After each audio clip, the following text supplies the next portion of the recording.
It wasn't the heat of the coffee that made him flinch. It was the silence that followed. No gasp, no apology, just the faint hiss of hot liquid soaking into his shirt, and the sound of a spoon clinking softly against porcelain. Like the world hadn't just watched a man in uniform humiliate someone who looked like their own father.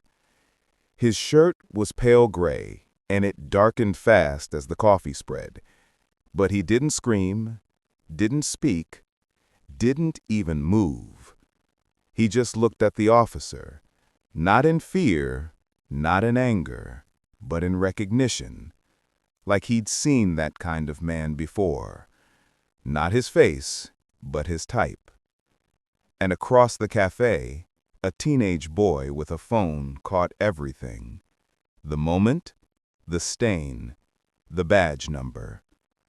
What happened next would go far beyond coffee, beyond pride, beyond one quiet morning, because the man in the soaked shirt was Harold Bennett, and the man who'd soon shake an entire police department called him Dad.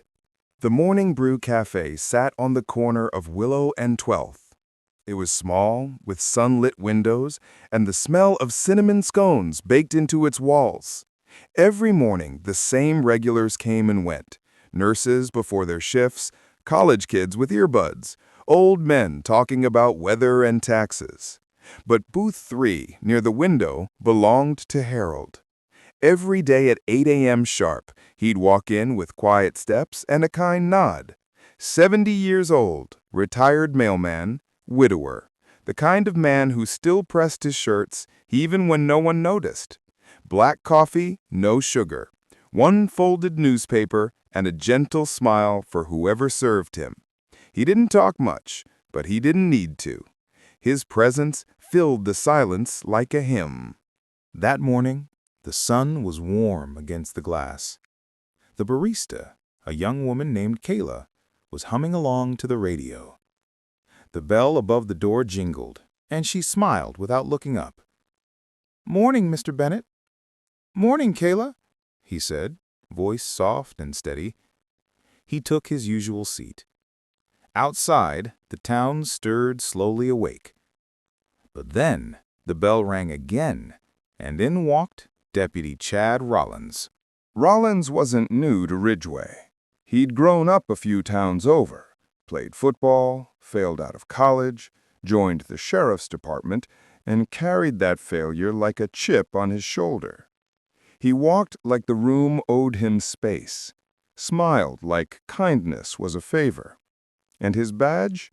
He wore it like armor and weapon both. He scanned the cafe, saw Harold sitting where he wanted to sit, booth 3. "You mind moving, old man?" Rollins said. "Not loudly, but loud enough." Harold blinked. "I've sat here every morning for years," he replied, voice calm, polite. Rollins chuckled, a humorless sound. "Then maybe it's time for a change." He stepped closer. The cafe quieted. A spoon stopped stirring. "Please," Harold said. But Rollins didn't want please. He wanted control. He picked up Harold's coffee cup, tilted it, and poured it slowly down the man's chest. No one moved. No one spoke. The only sound was the soft hiss of the liquid hitting fabric. Harold didn't flinch, didn't even stand.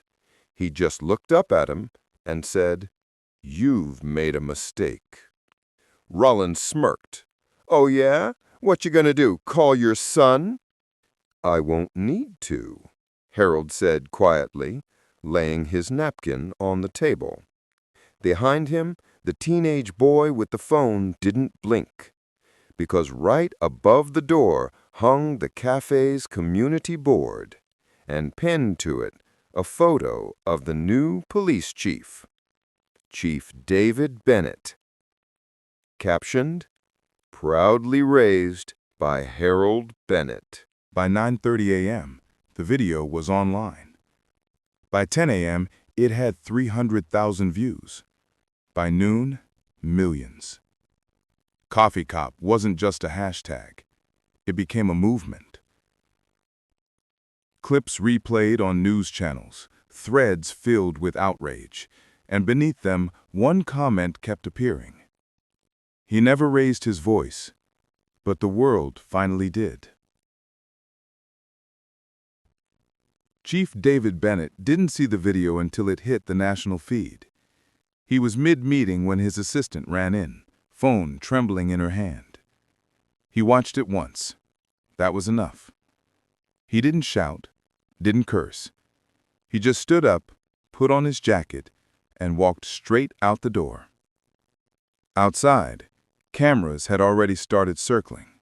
Reporters were setting up tripods. The silence inside the department felt heavy, like everyone knew what was coming. He walked straight into the briefing room. "Deputy Rollins," he said. Rollins arrived chewing gum, still smirking. Something about a mix-up.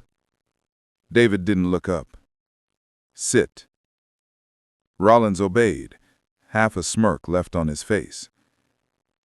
"You poured coffee on a man this morning." I didn't know who he was." "That's the problem," David interrupted. Rollins frowned. "I thought he was just what?" David asked, very softly. "Just another nobody?" Rollins said nothing. David picked up a photo. Harold's soaked shirt, his calm eyes. "You didn't think he mattered. That's the problem. You thought the uniform made you bigger than decency." Silence. "You're suspended, effective immediately." By evening, news vans lined the street. Protesters stood quietly outside the police station, holding cups of coffee in solidarity. No signs, no shouting, just silence, the kind that demands to be heard. Chief David Bennett stepped outside at 7 p.m., facing the cameras. "My name is David Bennett, and the man in that video is my father." He paused. The crowd stilled. He didn't ask for attention. He didn't fight back. But what was done to him was a disgrace, to him and to this town. He looked straight into the lenses. This isn't about one cop. It's about every silence we've allowed to echo. That silence ends tonight. He turned and walked back inside.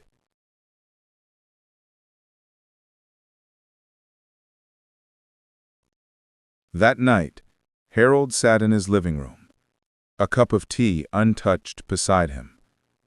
The shirt was washed, but the stain remained faint, like a memory that won't leave. His neighbor came over, an old friend from church.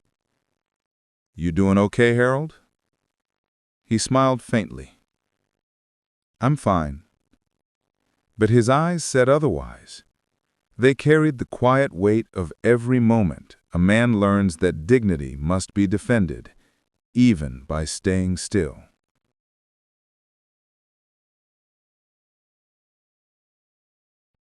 By morning, the café had reopened.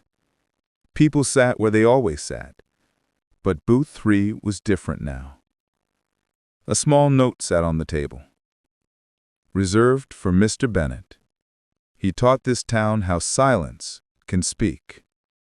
And outside the window, someone had written in chalk, "He didn't raise his voice because the world finally did it for him."